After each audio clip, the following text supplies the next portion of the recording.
Bye the voters. लेकिन directly जो दूसरे मेंबर्स होते हैं उन्हें वोटर्स के थ्रू, इट मीन्स पीपल्स के थ्रू अपॉइंट किया जाता है।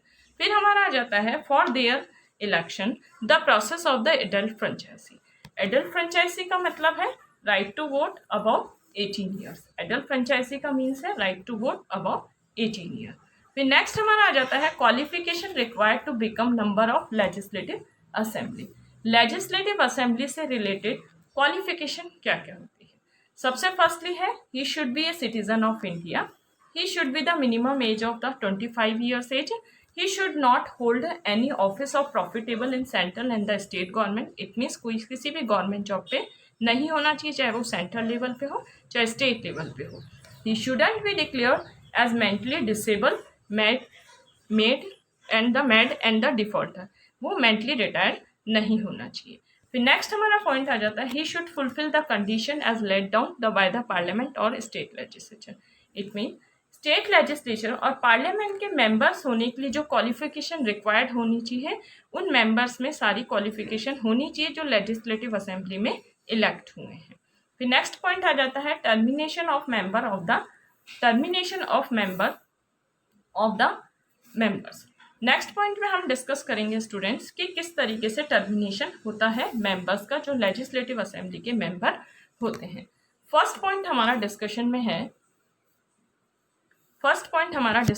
है if a person is elected as the member of the both houses of the state legislature then he and she will और resign from the membership of any houses.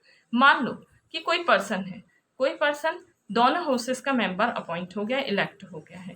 दोनों houses का member elect होने का मतलब है legislative assembly का भी member elect हो गया, तो लेजिस्लेटिव काउंसिल का मेंबर भी इलेक्ट हो गया है। तो उसे किसी एक मेंबरशिप से रिटायरमेंट लेना पड़ता है, इट मीन्स रेजिग्नेशन देना पड़ता है। रिटायरमेंट का मतलब ये है कि रेजिग्नेशन देना पड़ता है।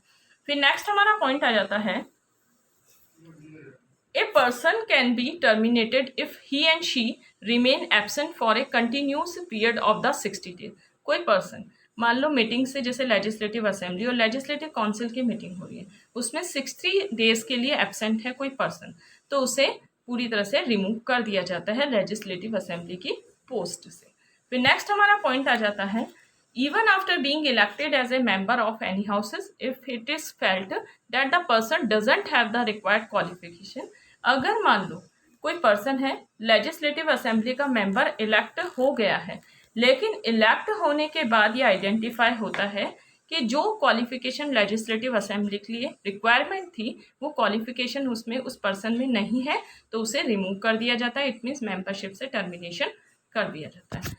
नेक्स्ट पॉइंट है हमारा लेजिस्लेटिव असेंबली का टेन्योर होता है स्टूडेंट्स लेजिस्लेटिव असेंबली का 5 ईयर का, लेकिन गवर्नर चाहे तो डिसॉल्व भी कर सकता है उसे उसके टाइम से पहले। इसी तरीके से अगर हम सेंट्रल लेवल पे देखें तो प्रेसिडेंट डिसॉल्व कर सकता है लोकसभा को उसके टाइम से पहले।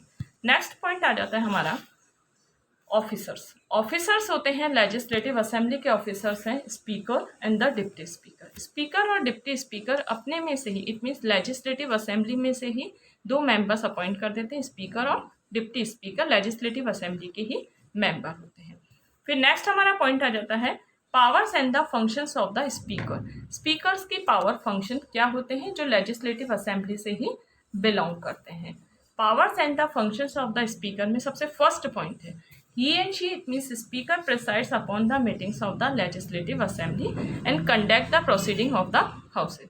स्पीकर लेजिस्लेटिव असेंबली की मीटिंग को प्रिसाइड करता है। इट मीन्स प्रिसाइड करने का मतलब है चेयरमैनशिप करता है, और अगर लेजिस्लेटिव असेंबली और लेजिस्लेटिव काउंसिल की मीटिंग को बुलाना हो और उसे पोस्टपोन करने का काम करना हो तो वो करता है गवर्नर। नेक्स्ट पॉइंट आ जाता है हमारा स्पीकर के पास ही पूरी तरह से रिस्पॉन्सिबिलिटी होती है कि मीटिंग को अगर वो प्रिसाइड कर रहा है लेजिस्लेटिव असेंबली की तो उसमें मेंटेन लॉ और रूल्स एंड रेगुलेशन को मेंटेन करने का काम भी स्पीकर ही करता है। Any member of the houses can speak only after taking his and her advice. कोई भी किसी भी मेंबर को अगर स्पीच देनी है लेजिस्लेटिव असेंबली में तो उसे स्पीकर से परमिशन लेनी पड़ती है। नेक्स्ट पॉइंट आ जाता है हमारा स्पीकर ही ये डिसाइड करता है कि पूरी तरह से कि कोई भी बिल मनी बिल है या नहीं है, ये भी डिसाइड करने का काम भी स्पीकर ही करता है। फिर नेक्स्ट पॉइंट आ जाता है in normal circumstances he and does not participate in voting in his